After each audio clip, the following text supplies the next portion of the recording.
All right, let's get more on the markets and rates from the one and only Rick Santelli. Clap him in. Clap him in. Here on Fastline. One of the only guests who insists on standing. We don't have to bring a chair out or anything. We're very happy to see you, Rick, especially on a day like today. You know, a couple things I haven't heard of, and I want everybody's opinion on. Back in the old days, when you had a holiday like Labor Day, and you thought about how initial and continuing claims have to make seasonal adjustments for the 4-day work week, we used to expect crazy numbers. But I would have expected 212,000 instead of 263,000. It is probably an anomaly, but I also find it very strange that the last time we were over 250 was October of 24. That's a long time. So if this is some type of a sentinel warning to pay more attention to the labor market, that makes the Fed's job tougher. Because I'll tell you what, those inflation numbers might be as expected, but I'm telling you what, 0.4 on the top, 0.3 on core, 2.9 year over year and 3.1 on core. Those aren't cold. Those aren't cool. Little heat? Absolutely. They're warm. Yeah. And I know the PCE is their favorite gauge because it happens to be the lowest gauge. Right. But 2.5, 2.6%, I don't know, the Fed's going to have a hard time. Sounds like you think they should do nothing.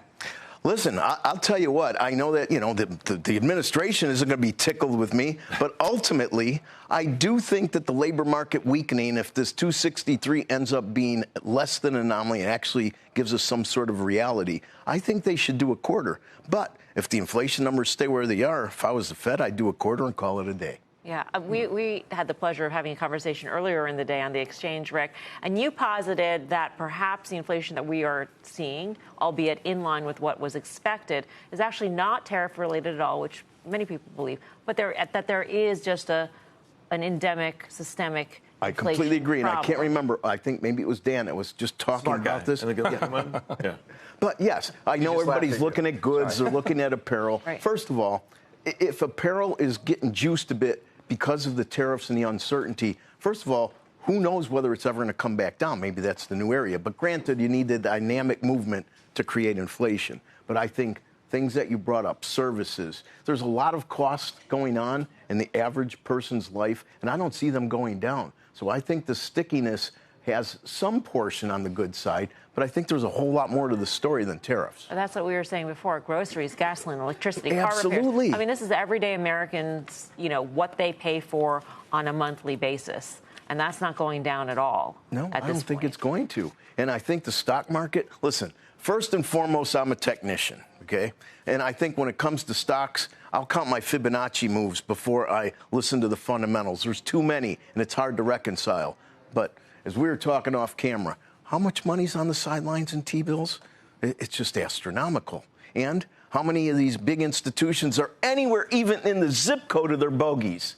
Okay? Right. The fourth quarter, I'm telling you, they're going to get that Dow closer to 50 grand.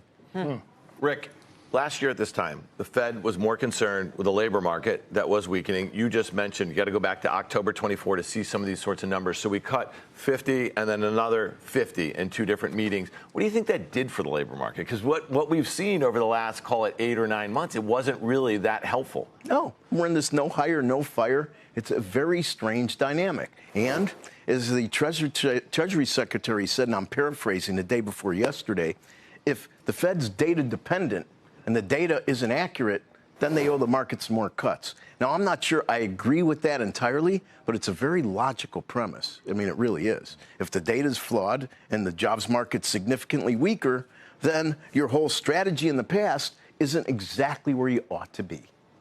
Well, if the jobs number is supposed to be actually stronger, then the Fed should actually remain where they are.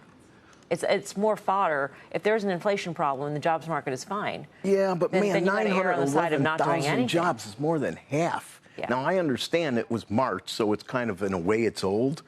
But, man, we've looked at these revisions, and it's a little bit scary. And I don't see anybody really working to make the data more accurate.